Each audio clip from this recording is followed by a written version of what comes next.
have seen me before. Alex and I met in January, and actually when we met, we immediately hit it off and we became very good friends. But there's no favoritism today. He didn't give me 2 slots to address you. I wasn't supposed to come alone. My boss, the academic director of Book Services Company, was supposed to come too. It's not as, the story is she actually had an issue renewing her visa to come to the US. She is Ukrainian. She lives in Mexico. And there were 2 issues at play for her. One is the wait time to get the meeting. Around Mexico, there are different places you can go around the country, different cities, different consulates and things like that. And the shortest wait time was like 3 weeks. And it was pretty hard. But one of the things, her name is Hana, one of the difficult things for her is that her name in Ukrainian is spelled with a letter that doesn't translate. So she has paperwork that spells her name with a G, and she has paperwork that spells her name with an H. And so she has had a lot of issues with that. So she wasn't able to come. This talk about student-centered classrooms is her talk, it's not my talk. She knows a lot about this. This is a reduced version from a workshop that she created, and I'll do my best. But it's very interesting, I think. And this was developed by her. I give her total credit for this. And if you have any questions, I'll do my best to answer them. But I do have an expert back in Mexico who will help us as well. So this is about student-centered classrooms. And this idea has been around for decades, since the 70s.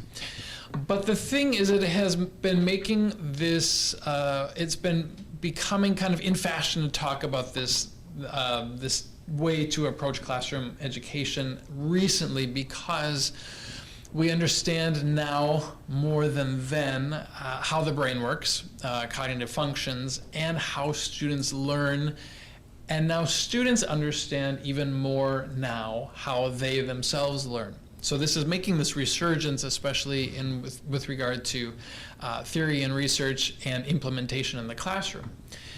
And so we're going to kind of focus on 2 different ideas here. One is the teacher's role in the classroom. And in Mexico, we kind of approach this in the way that teachers need to really unlearn a lot of the habits that they have, a lot of the ways that they teach in their classrooms. And often we teach as teachers, we teach the way, either the way we like to be taught, or we teach the way we were taught.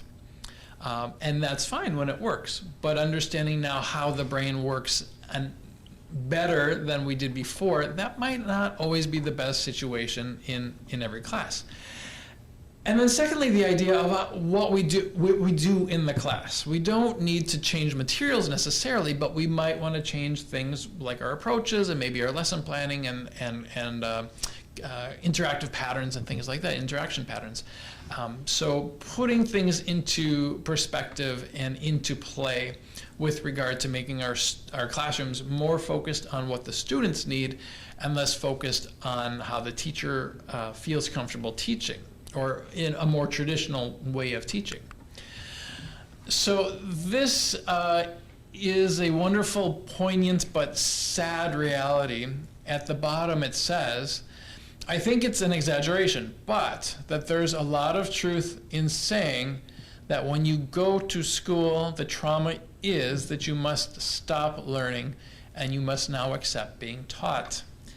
And this does have a bridge to something I said earlier this morning about the idea of students learning at home naturally, instinctively, and then we put them in this completely artificial situation with time parameters and grades and things like this, and we expect them to learn when in essence what they have to do is understand how to be taught and use that information. So in a student-centered class, the title at the top, less us, more them, is really what we want to focus on. We want to make students once again more responsible for their learning, both in the the literal physical way, but also in the metacognitive way. Have students understand the learning process and try to develop that within themselves. So we're gonna start with a little video. Oops, I don't know what that was. Oh, a little video that is going to kind of summarize the tenets of student-centered learning. These 4 principles are not the same things I'm going to talk about, and this video is actually a little strict in that in the end it says you have to implement all of these ideas. That is difficult to do and not always practical in a learning situation if we're not the owner of the school. So we do advocate an approach of trying to use some of these ideas here and there when you can, and even if it's not every class, but trying every once in a while using some of these ideas of student-centered learning in your classrooms to mix up what your students are doing so that they're doing something different, they're doing something more active, they're doing something more proactive in their learning. So we'll start with this little nice, this video that's a nice summary of how it works. A chalkboard, a desk, the homework, the books. The day begins and ends when the bells ring. For centuries now, this has defined what all of us think about school. We have come to believe that this is the one way that students will learn. And with that belief, we have taught all of our students in pretty much the exact same way. But the world has changed, and what it means to be ready to succeed in the future has also changed.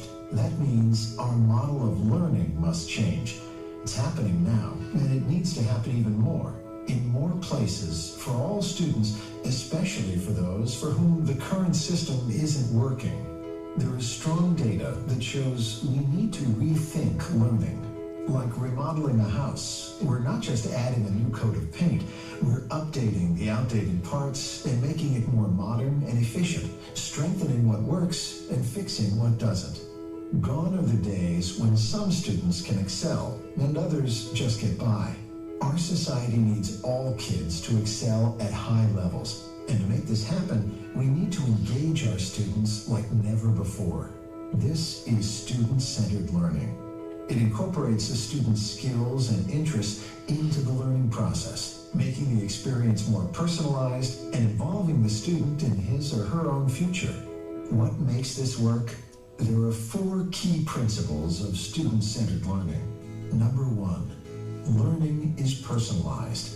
Personalized learning happens when teachers know students, have strong relationships with them, and can meet students where they are in their development. Number 2, learning is competency-based. Learning is about the information and skills a student has mastered, not just moving through a curriculum. In a competency-based system, students can proceed at their own pace in every subject, enabling teachers to respond to individual needs, interests, and challenges. Number 3, learning happens anytime, anywhere. Students will often make important discoveries about themselves and the world around them when they learn beyond the traditional school day and outside the traditional school walls. Learning doesn't start and stop when the bells ring. And number 4, the last key to student-centered learning is students take ownership. Don't make a decision about students without students. They play a direct role in their own success. Actively engaging with the process to ensure the impact is lasting and meaningful. For student-centered learning to work, all 4 of these principles must work together. This is not an a la carte approach. It's reimagining education so it works for all students. The fact is, our world is changing. And with the latest in child development research, we know better than ever before how children and young adults learn. The facts are there, and they point to the need for a new system of learning designed around each student. And when the student becomes stronger and more focused, all of us will benefit from the new generation that is contributing to our communities and our world in so many ways. This is student-centered learning.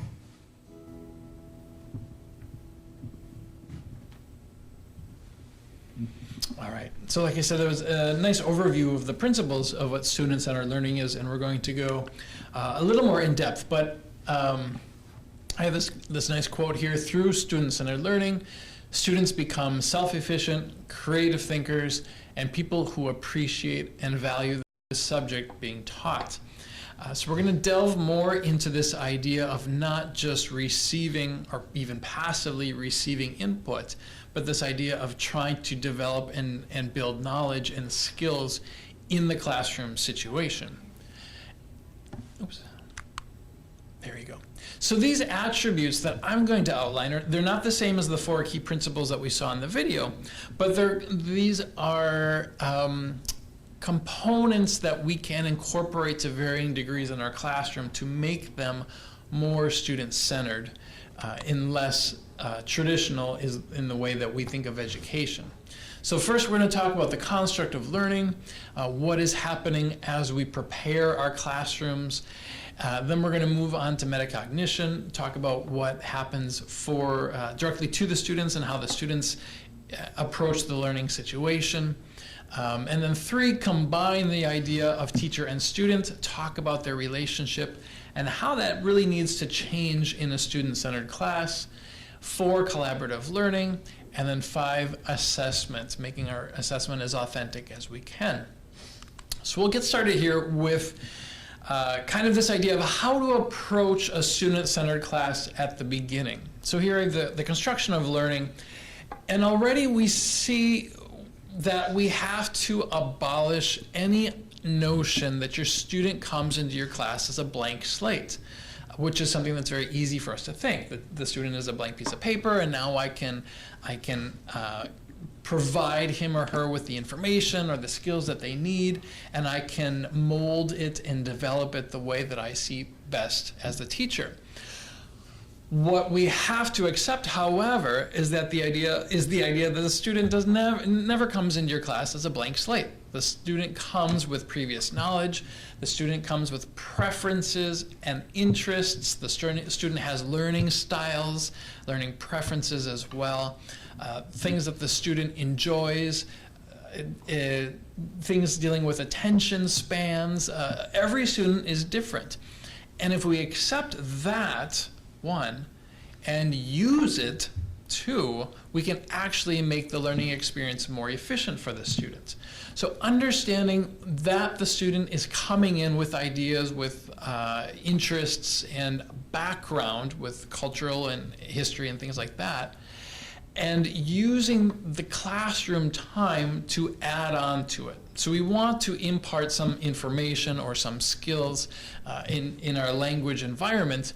So we help the student kind of discover that information and construct it on their own. And what happens is that the student links the new information with their old information, and they make these connections. And sometimes they need to overwrite what they thought they knew before, or they are enhancing, developing information or knowledge or skills that they had before. And what they do is they're actually kind of creating their own knowledge or creating their own reality or constructing. This is actually the basis of constructivism anyway. But if we do this, we are putting every student in the best position for that individual student, instead of trying to collectively create a box of similar cogs. We are enhancing the students' acceptance of the information in the most efficient way for that student. So they create their own reality, they create their own knowledge, and they create their understanding using what they knew before.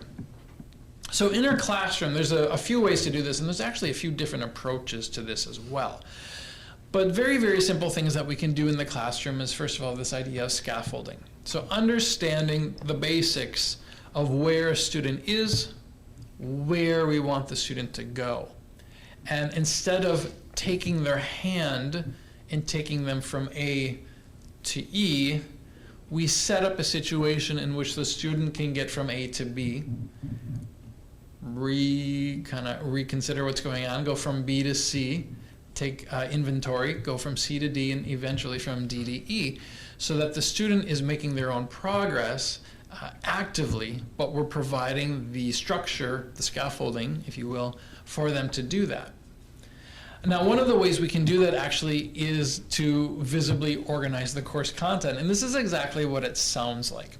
A lot of times as teachers, well, usually as teachers, we set our objectives, we set our goals, we have the expectations that we want to accomplish by the end of the class or the end of the week or the end of the course, but we keep that secret. We don't tell our students what that is, and that's really not very helpful to the situation. We feel like, you know, I'm in charge, I'm in control, it's all okay.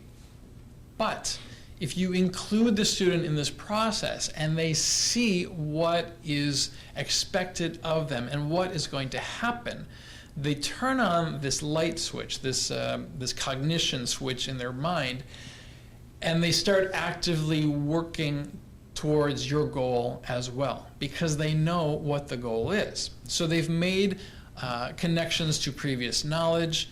We have kind of, what's the word? Ignited this spark in the content or in the linguistic area, and they are able to help work with you to accomplish the goals that you have. So visibly organizing this so that the student can see it as well is actually, it's a very, very simple thing to do, but very, very helpful. Thirdly, allowing students to make predictions and encounter problems. This is another idea of giving students the opportunity to discover their own knowledge and the new information instead of giving it to them, which for teachers is very, very comfortable often. I feel like if I can give my students the information in the way I want them to receive it, then we'll have fewer mistakes and less misunderstanding. However, it's not always the best for the student and their cognition and their cognitive skills to be fed this information. If they discover it, if they make connections, if they see the way language works on their own, it's going to increase their understanding, but it's also going to enhance their retention of this topic. So that actually works to their advantage as well. And then finally, in this list, we show students how experts or how professionals with these skills think through the problems or these topics. Again, in my situation in Mexico, a lot of what happens in English learning happens in the bubble of the classroom. And so students get outside the classroom and they often don't see the authenticity of what we are doing in the classroom. Why is this necessary? Why is this a realistic topic? But if we can show students, you know, again in a basic example, show students native speakers in a native speaking country doing exactly what we want them to do, they can see the usability, they can see the authenticity of the situation, and they can see how someone in a realistic situation is approaching the same issue or the same problem that we want them to approach in class. So they see this role model, they see the realisticness of it, the realism of it, and it helps them organize their thoughts as well as they approach these ideas in our classroom. Now, there are a couple ways to approach this in the classroom, and many of them are kind of variations on the same thing. And I'm not going to go through all of them. I just picked a couple here because I think they're easy to understand. But this idea of backward design, where you first identify what you want your students to be able to do at the end of the situation, at the end of the course, or at the end of the week, or at the end of the unit. You decide how they're going to prove that they can do what you can do, and then you figure out how to get them there. So you start at the back, and you start at the end, and you work backwards so that you're planning your students' moves and you're helping them develop their own skills. So for instance, let's say that we want students at the end of let's say next week. We have 2 weeks, and at the end, I want my students to be able to know how to operate socially in a restaurant situation. So I'll have to figure out, well, what would be acceptable evidence? Maybe in my classroom I'll create a restaurant and I'll walk around as my students play the roles of customers, play the roles of waiters, play the roles of hosts, and maybe cooks and chefs. Or I'll ask my students to go out in Texas here. This is a lot easier to do. Have your students go to a restaurant, maybe videotape themselves for a few minutes, showing them how they order or something like that. You decide what the evidence is. And then planning the learning experiences. So how are we going to get there? How am I going to input the vocabulary and the functions and the knowledge of what a cook does, how a recipe is created, how a waiter takes an order and presents it to a cook, how a customer gets to a restaurant, how they understand the different parts of the menu or the different parts of a dish, how they order with asking for a gluten-free side dish, or, whatever it is. But figuring out what you want them to do in a realistic way and working your way backwards. So this is the backward design. Another way, a little more integrated approach, and many of them are very integrated, is this idea of having your goals, understanding what your activities are, and working in feedback and assessment so that everything keeps working in this cycle. So students are constantly performing, you're constantly assessing, making adaptations, maybe making changes, suggestions, and they keep attaining their goals or not attaining their goals, and then we reconfigure, we give them more feedback, we change the activities so that they can reach the different goals that we have set for them. But everything kind of keeps working in collaboration together. So it's not a straight line, but everything working together. All right, so the next factor we were going to talk about was metacognition. And this has been a buzzword for many years now. And it's something when we talk about, I don't know if you talk about it up here in the United States, but in Latin America we talk a lot, we talk to death about this idea of 21st century skills. So instead of students accepting and memorizing information, we need to give them skills so that they can perform in situations in which they don't know the answer, but they can figure out the answer. So we help our students with things like critical thinking and with creativity and with collaboration. And metacognition works into that. And one of the things that I've actually been surprised about is the number of teachers that I come across who have actually no idea what this concept is. So for many of us, it's old and we've been talking about it for a long time. And for many teachers, this is actually a new idea. So that's kind of exciting. But I think the perfect summary of metacognition is this image. It's this the idea of the brain thinking about himself. So that's kind of neat. And I liken it to the idea of mindfulness, where as children, we learn things, but we don't know we're learning things. We just kind of learn and that's what happens. As children, we also have emotions and we have tempers and we get angry or we get happy or we're sad. And we don't know that it's happening, it just happens. And then we grow up and we learn to identify those emotions. We feel when we get angry. And then we have a moment where we can decide that I'm going to continue with this and I'm going to be angry, or I can stop it. I can start to control my emotions. I can say, okay, I've been triggered, if I don't do something right now, I'm going to get angry, and I don't want to get angry. So we become aware of emotions. That's kind of my analogy to metacognition. Instead of just learning, we become aware that we're learning and we start to make changes in how we learn so that we can adapt our learning and learn more efficiently and more quickly. So that's kind of this idea of metacognition. Teachers in learner-centered schools understand learning to be self-regulated. It's ongoing, it's a process, and it helps us make sense of the world through our own experiences, through collaboration, through collaborative discourse, and then thinking about it before we move on and do something else.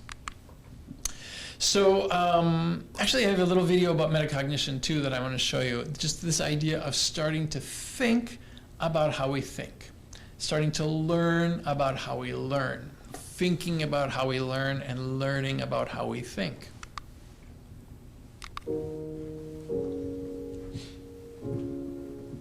We know that metacognition is vital for learning. It's what happens when we analyze tasks, set up goals, implement strategies, and reflect on what we're learning. But how does metacognition actually work? Well, the authors of How Learning Works describe it as a cycle. It starts with the ability to assess the task at hand. Here, students have a clear picture of what they need to accomplish, and next, they evaluate their own strengths and weaknesses. Afterward, the students plan out their approach. Note that it does not have to be a detailed plan. In some cases, students might visualize what they need to accomplish and how they will get there. Students then take action and apply the strategies and monitor their progress, which leads to the next phase, where they reflect on their learning and adjust their approach. Here, they might determine new strategies that ultimately lead back to a reassessment of the task. This cycle can happen rapidly or over a long stretch of time. In some cases, it can feel so automatic it almost seems invisible. And yet, it is vital for learning. When students have strong metacognition skills, they are more likely to succeed in college, in their careers, and in lifelong learning.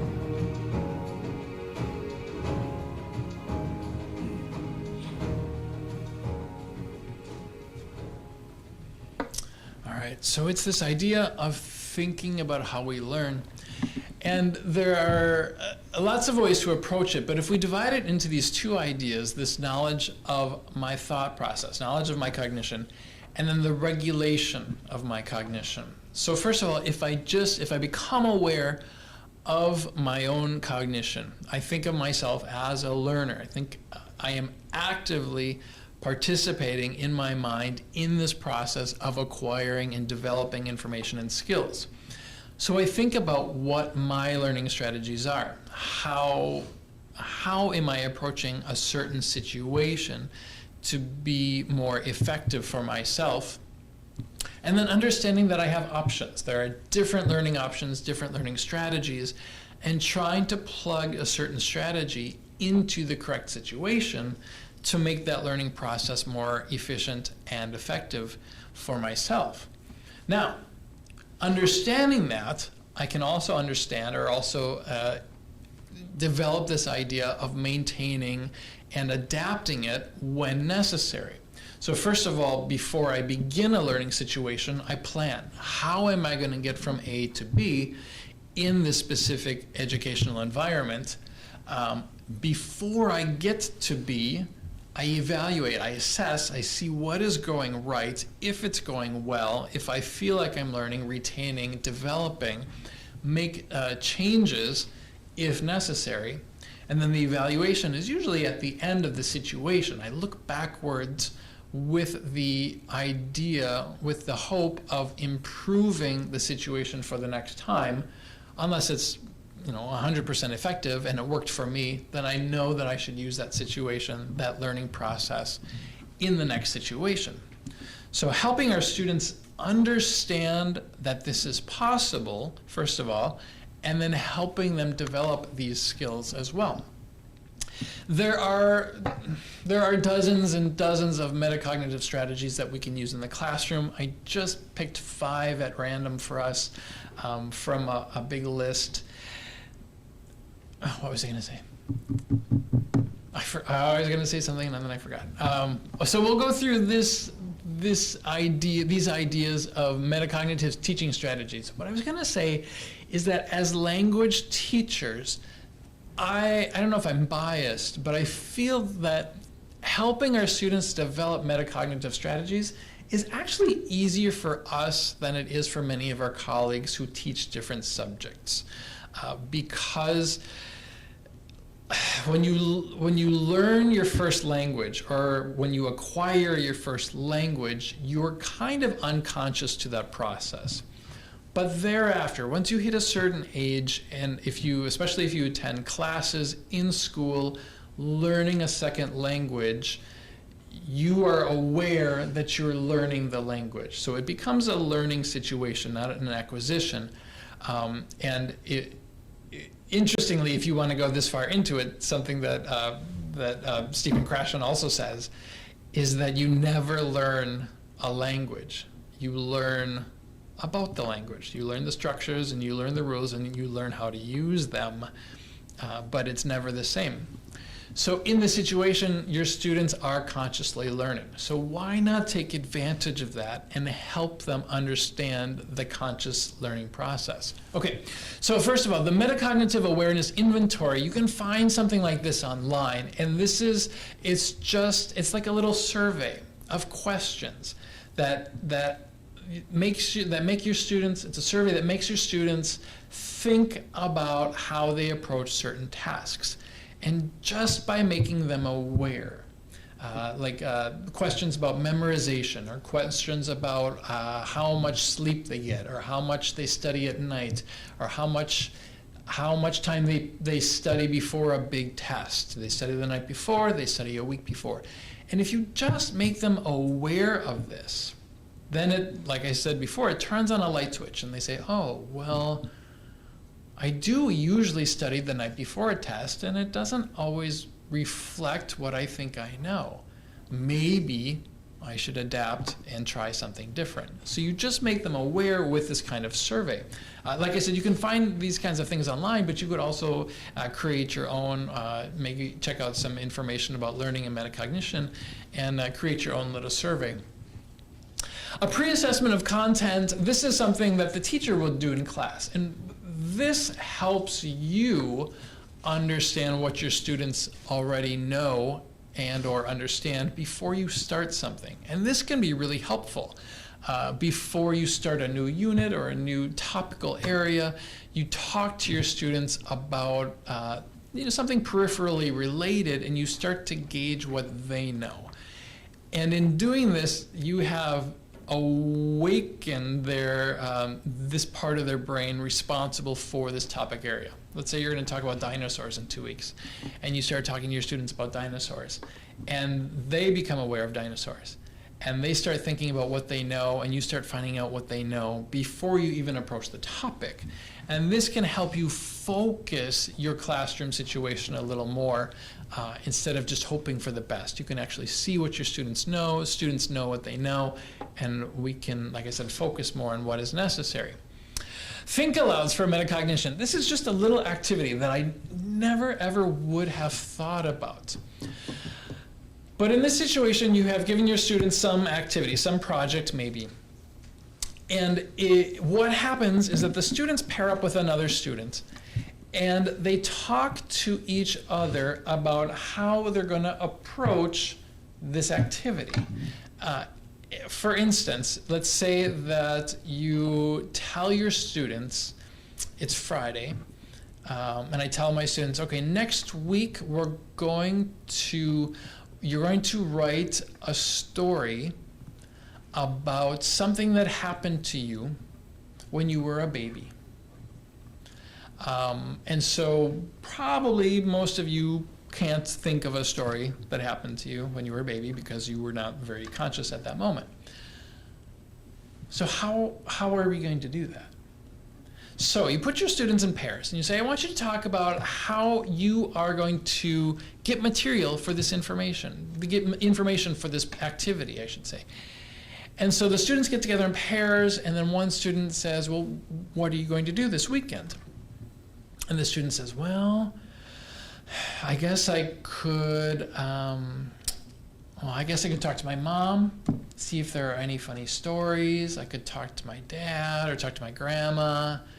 And the other student, maybe they write this down, they take notes, maybe they give suggestions, and then they switch roles. And then the other student says, well, what are you going to do? And he says, well, I could do the same thing. maybe I'll look at some old pictures. I'll find some pictures of me as a baby, and maybe there's a situation, and I'll ask my parents about it.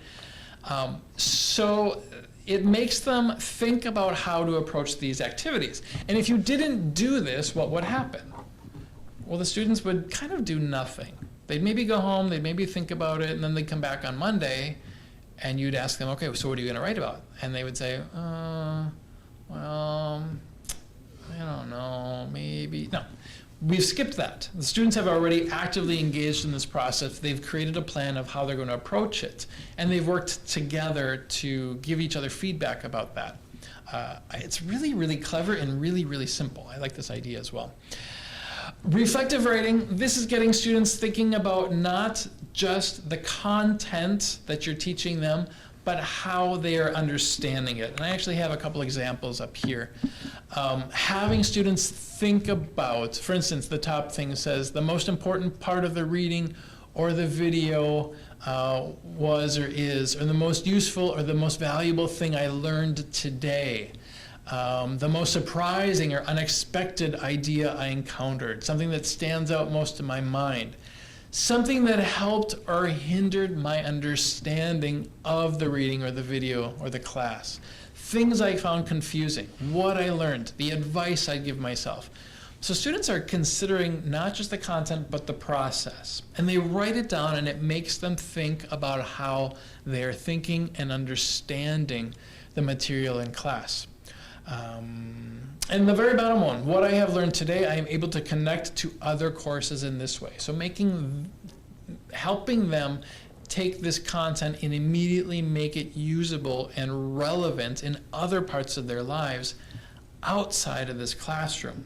This is a nice little activity that if you do it at the end of class, it literally takes about 2 minutes, but it has a lot of benefits for the student. And then this last activity, these classroom assessment tools. These are ideas created by researchers. But here I do have some examples of these as well. But these are just little activities to do with your students maybe at the end of class. The very top one, it says ticket out the door. So during the last few minutes of class, students write response to a question or two about class concepts, and then they hand it to you as they leave the door, as they leave the room at the door. So you can look at these and you can see maybe what was understood, what was misunderstood, and this will help you plan ideas for review or ways to proceed in the next class meeting. 1 minute paper during the last few minutes of class, students write a response. Most important thing I learned today, what I understood least today. So that really makes them think. They're not just passive passengers in your classroom, but they're active thinkers and understanders, and they know when they're not understanding. The KWL chart, this is a pretty common idea where students write down what they already know, they write down what they want to know about the topic that we're going to cover, and at the end they can write down what they learned. So it gets them thinking about the learning process and the new information or the new skills that were created. What is that? I can't read because of the shadow. The paraphrase, what's the paraphrase in the top right? Yeah. Ask students to write a layperson's translation of something. They have just learned to assess their ability to comprehend and transfer concepts. What's the first word? Direct paraphrasing. Directed paraphrasing. So, so this is about not just summary, but summary on a simple level. If they can explain something that you have taught them at a basic level, wow, that proves that they really did understand it. Think, pair, share. This is exactly what this sounds like. Students think about something for a few minutes by themselves. They work with a partner and talk about this idea, what they thought the main point was, or what they thought was difficult, or something like that. And they share it either together or with the whole class. And then finally, a one-sentence summary. Again, if you can summarize, it shows that you understood, because summary is about garnering the main points. If you can do it in one sentence, then you have boiled everything down to what is most important. So it's a great little exercise. All right, when we work on metacognition in class, we do need to be explicit. This is not something we want to just kind of sneak in on our kids. We want them to understand what we are doing is to help you learn. So we're going to talk about different strategies and different approaches, and we're going to change ways that we do things. And if things don't work, we're going to make adjustments. But we also don't want to overdo it. You know, we are English teachers. We want to teach language. We want metacognitive strategies to be helpful, but we're not going to spend all our time teaching our students ways to learn. All right, so the partnership, how the teachers and the students function in a in a student-centered classroom. The teacher's role does change, and I think we've been hearing a lot about this recently, this idea of teachers becoming more facilitators, more partners, instead of the one singular font of information in the classroom.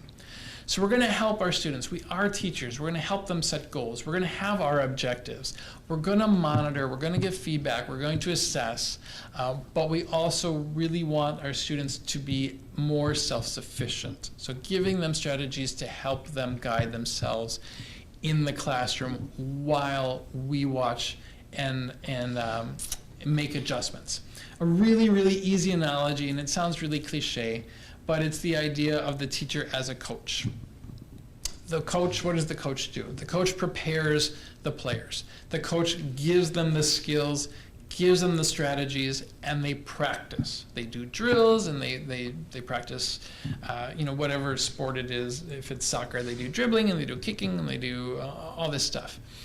But when the game starts, the coach is not on the field.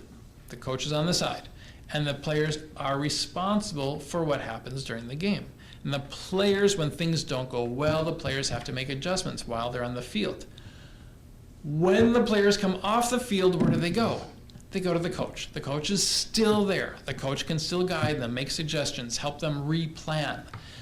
But when the game starts again, players go back on the field, and the coach is not there to tell them what to do. The players have to make those decisions. Same thing in a class. It's a really good analogy, even though, like I said, it's a little cliched. But it's making the teacher a little more hands-off and making students responsible for the learning. This is interesting too. I can go quickly through this idea of motivation because Ghana and I think a lot alike on this, and I covered this in more detail this morning. Maybe the most famous retail slogan in the history of the world. And I'm not exaggerating. The thing about this is that it's meant to motivate. But interestingly enough, if you really think about it, it's actually anti-motivational because it is telling you, don't think about it. Don't worry about it. Just do it. And what we want students to do is, yes, we want them to start, but we want them to also be thinking about it so that they can continue and make any adjustments when things are not successful. This is actually the same model I showed you this morning, this idea of a progression in a motivational cycle, starting with choice motivation, going to executive motivation, and then finally retrospection. And this is the idea, this is something we have to understand, that motivation is a process. Again, I'll give you a really basic analogy, but this idea of every January, 1st of January, we all make the resolution to lose weight, right? We all say, okay, I'm gonna lose weight. This year, this is my year, I'm gonna lose weight. So that is choice motivation, I've set my goal. But I need a plan. So we move to executive motivation. And this is, first of all, my deciding how I'm gonna do it. So how do you lose weight? What's one thing you do? You start doing it. All right, you exercise, and you also what? All right, you watch what you eat, you start eating healthier. You exercise, you eat healthier. And maybe you go to the gym. And then so what what happens? So you go to the gym. I don't know, I think we've all done this. If not, I'm just a loser. But you go to the gym, your first day of the gym, and you work hard, and then you go home. And what's the very first thing you do when you get home? No, before that, you look in the mirror, right? You look for the change. Is there a change? No, of course not. First week, do you see a change? Second week, do you see a change? Third week, do you see a change? No. Yeah, in the third week, things might start to happen. But this is where your students, this is where we all get stuck. Because the motivation, we don't see the progress. So we need this internal motivation to keep us moving forward. So that's what this executive motivation is. This process of going and going, even though I haven't seen the reward yet. And then finally, when we get to this retrospection, we see a difference, we see a change, and then this kind of kickstarts us back to executive motivation. And we say, okay, I can see a change, I can see it's working, and then we either continue or we work harder or we make changes. So think about your students in your classroom, every single day in your classroom. Do they know they're getting better every single day? No.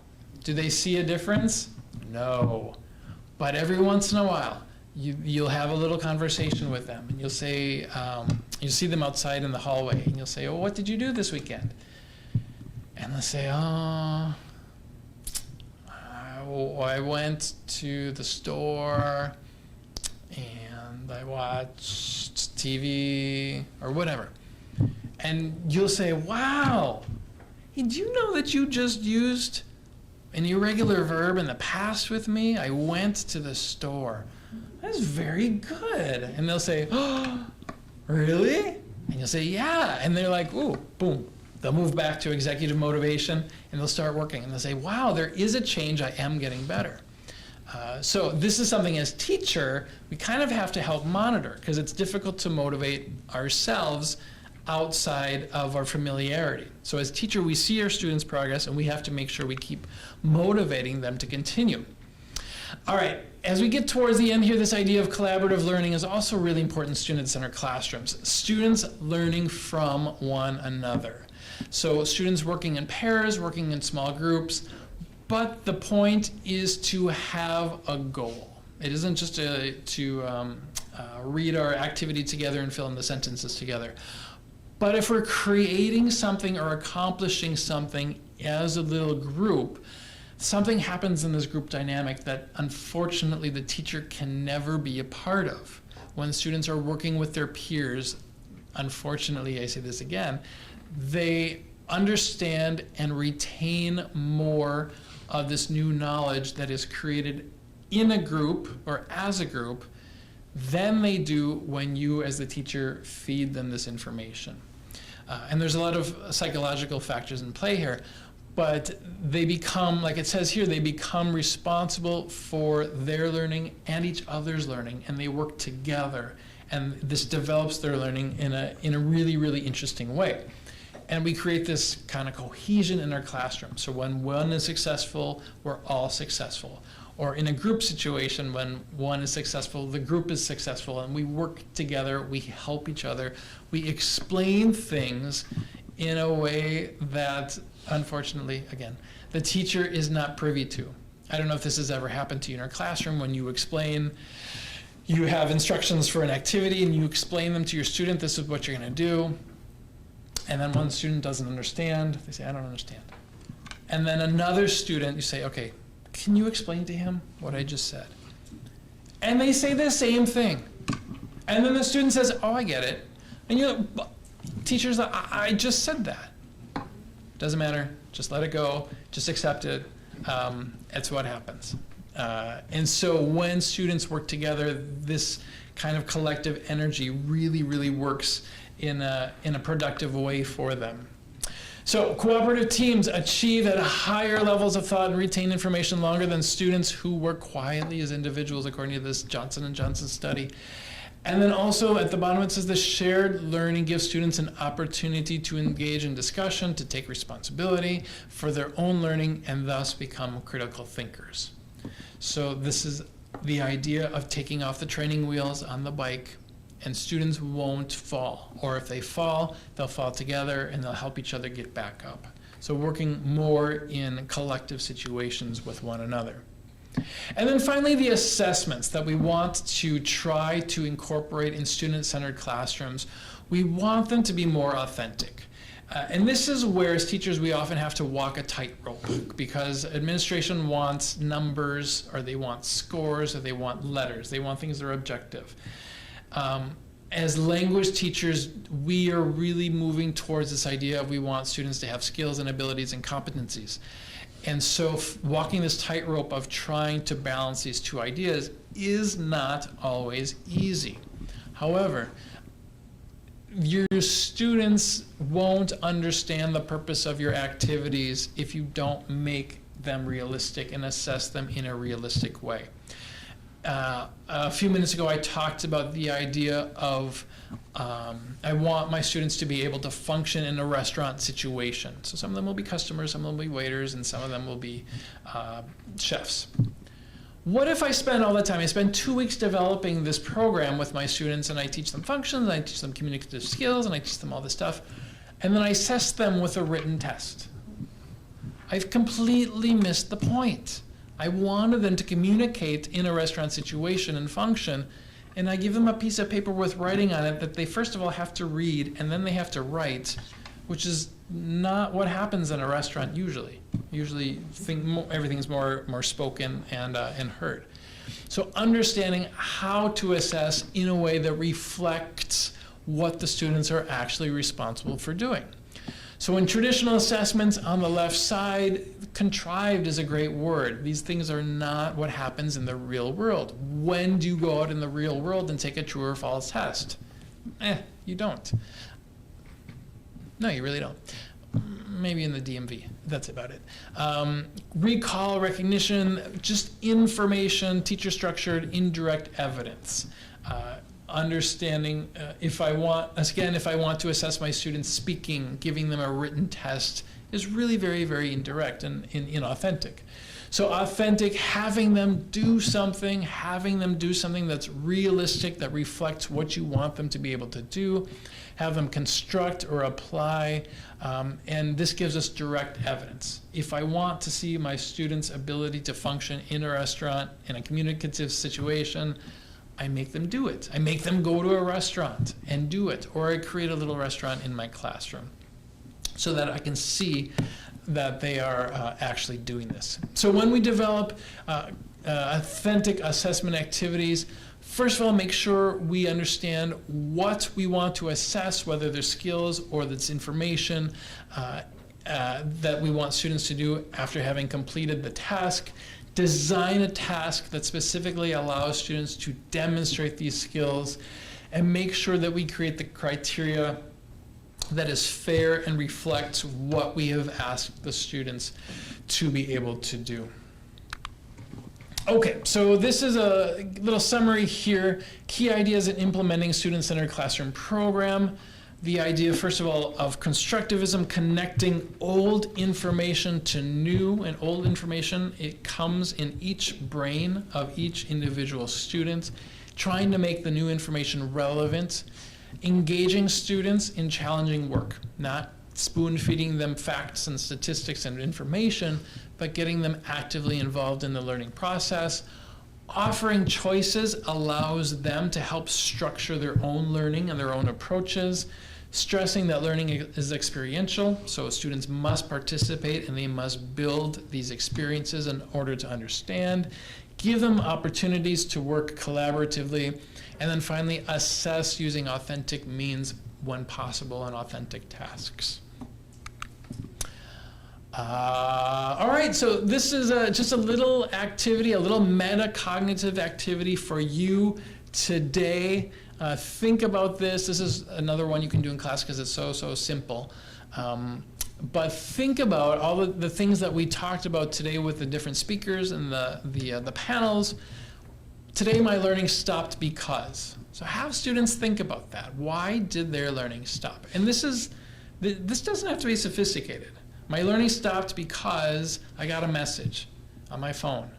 and it took me out of the situation. Or my learning stopped today because I started thinking about a homework I have to do for tomorrow. Or my learning stopped because I was kind of falling asleep. If you understand how your learning stops or why your learning stops, you can prevent those things in the future. Today I considered a question, a new idea, or a new perspective. Or today I totally understood and I learned. So doing this with your students, easy little metacognitive activity, but something you can think about today too. Think about your own learning in this collaborative learning environment that we're in today, thanks to Dr. Monceau.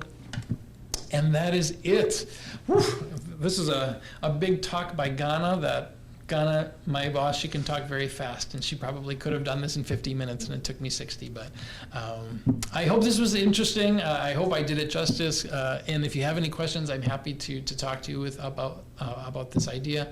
But like I said, students in our classrooms, it's kind of a buzzword now. There's a lot of people talking, a lot of information about this. And it's a really interesting way to approach what we do in the classroom. So thanks again for your attention, and turn it back to Dr. Monceau.